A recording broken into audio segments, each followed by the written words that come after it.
Et tout de suite sur W9. Allez, on passe maintenant à la 911 Turbo. C'est une légende de l'automobile. Beaucoup de générations qu'on a réunies dans ce reportage. Voiture extraordinaire, Romain. Alors, c'est une voiture extraordinaire. Tu vas pas me dire le contraire, Non. parce que tu adores ces voitures. Oui. Je pense que si je devais acheter une seule voiture dans mon garage, ça serait la 911 Turbo. C'est une voiture à la fois confortable et c'est une bombe sur circuit. Voici une voiture de rêve qui existe depuis 1976. On les a toutes réunies. Regardez.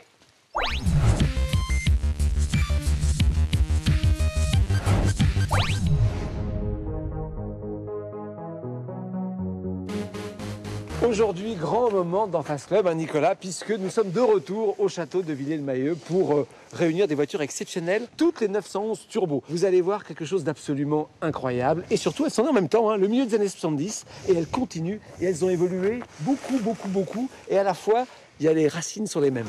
Allez, on regarde, on commence par la grand-mère.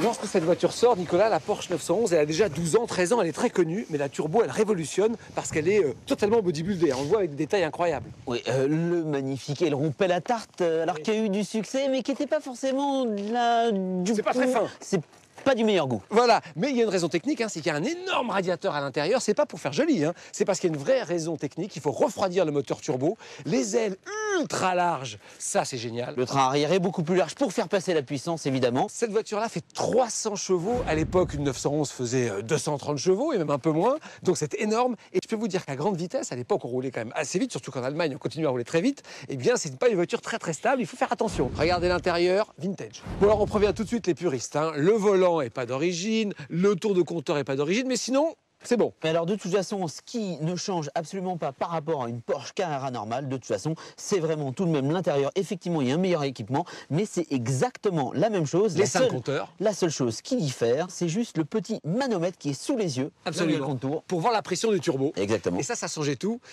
Incroyable voiture à l'époque. 300 chevaux, c'est une puissance qui faisait tourner les têtes, hein. La Ferrari Rival faisait 250 chevaux, donc elle était beaucoup plus puissante. Alors vous allez voir, progressivement, la gamme va évoluer. Voici un autre modèle complètement différent, la 964. On bascule en 1991, un saut dans le temps, et vous allez voir, il y a beaucoup de choses qui changent.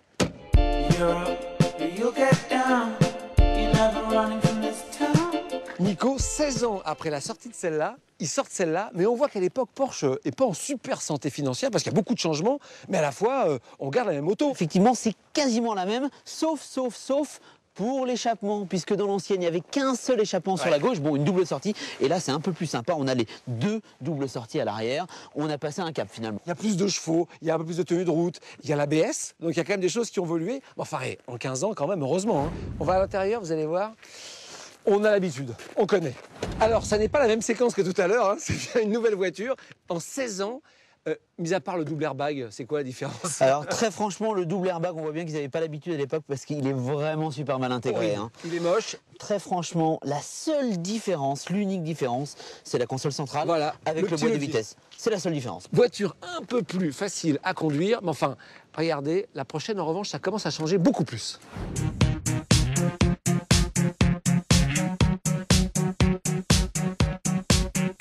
Et alors là, on a du mal à imaginer. C'est la même structure et pourtant la voiture là, elle est très différente esthétiquement. On voit que Porsche commence à investir et développer la voiture.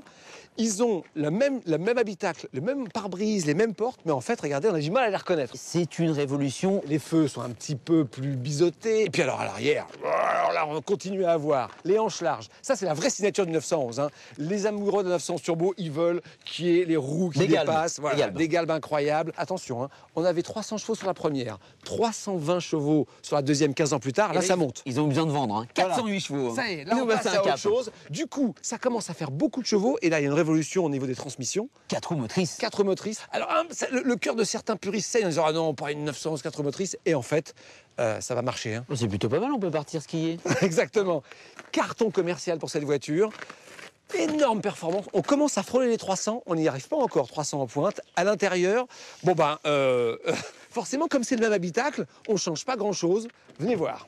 Même chose que tout à l'heure, ça n'est pas le copier-coller de la séquence précédente, c'est bien un nouvel intérieur, mais en fait, ils bossent sur quoi? Il n'y a quasiment aucune différence, Stéphane, sauf qu'effectivement, ils apportent les premiers équipements, les premières options. Là, on voit, celle-ci a une finition exclusive en carbone d'origine, c'est magnifique d'ailleurs. Ça paraît fou, hein. Imaginez qu'en 20 ans, entre 75 et 95, ils n'avaient absolument pas changé l'intérieur entre toutes les générations de 911 turbo. Attention, maintenant, révolution, on passe aux années 2000 avec la 996 turbo. Et alors là, révolution.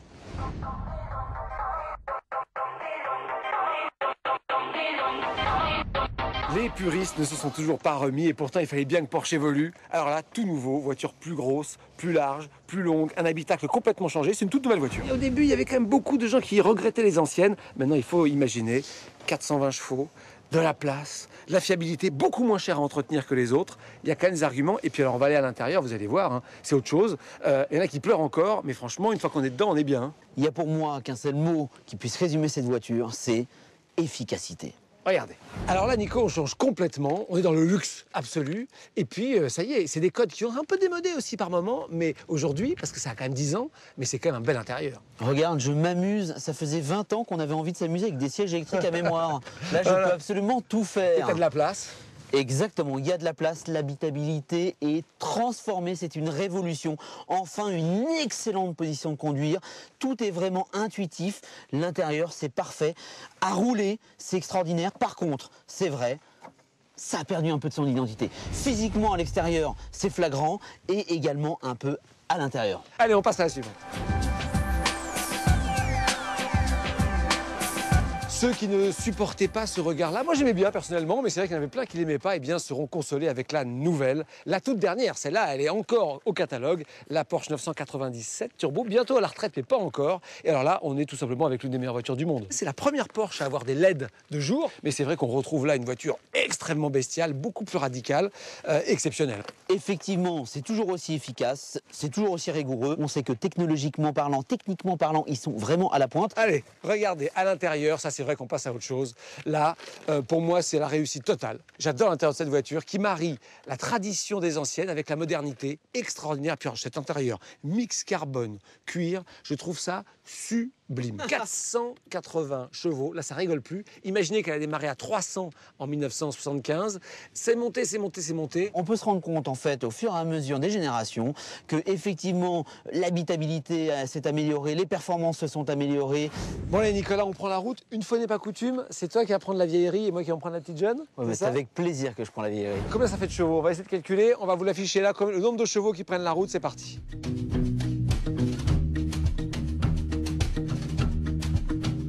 Qu'est-ce qu'il y a? Stéphane, on en a une qui a plus de batterie. Ça y est, Elle est en panne. Une Porsche en panne? Non, c'est juste un problème de batterie, c'est pas un problème de fiabilité. Oui. Par contre, on va avoir besoin de la tienne pour la démarrer au câble. D'accord. Regardez, voilà. C'est ça les vieilleries. Bon, comme quoi on disait que les Porsche étaient fiables. Problème de batterie, j'espère que c'est ça. Hein. Bon allez, on y va. Vas-y, ouvre le coffre. C'est laquelle qui... C'est qui est la en toute carafe? première, la 930. Ça y est, elle est partie. Bon, c'était bien la batterie.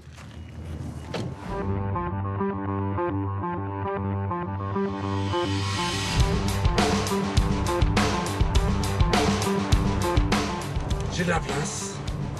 Silence. Je suis entouré d'un habitacle couvert de cuir, d'alcantara. Cette Porsche 964 Turbo. Je l'ai jamais conduit, j'ai jamais eu l'occasion. Et là, c'est vrai que finalement, je réalise comme un petit rêve.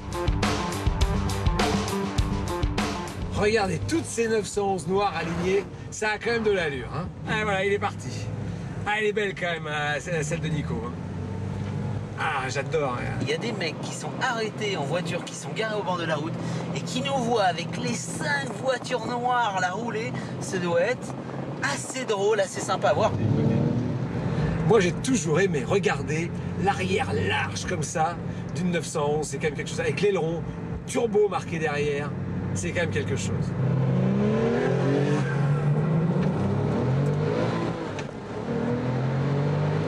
Oh, qu'est-ce que ça marche.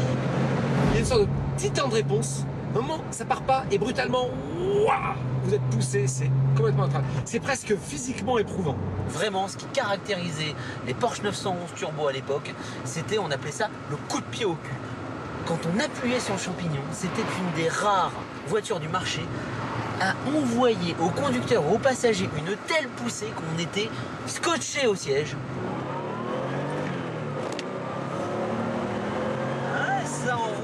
c'est complètement d'actualité, hein.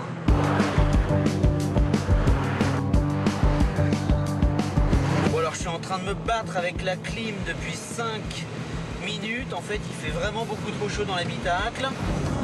Va comprendre le mode d'emploi. Est-ce que tu rappuies un coup?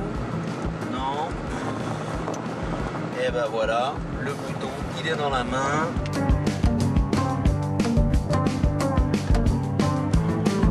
C'est du plaisir, les Allemands à l'époque savaient vraiment faire des voitures. Ils savent toujours aussi le faire. Par contre, je suis pas certain que les Porsche 996 et 997 Turbo auront si bien vieilli que celle-ci dans 20 ans. S'il fallait trouver un défaut à cette 911 Turbo, c'est facile, hein, il suffit que je regarde l'ordinateur de bord. Consommation moyenne 19 litres 9, vous rajoutez le petit réservoir, ça fait 350-400 km avec le plein, plus des coûts d'entretien beaucoup plus élevés qu'une 911 normale. Voilà, c'est ça les défauts, mais c'est le prix de la légende, hein, c'est pas une 911 normale. La 911 Turbo, c'est la 911 de tous les extrêmes, et forcément ça se paye, mais c'est aussi pour ça qu'on l'aime et que c'est une légende.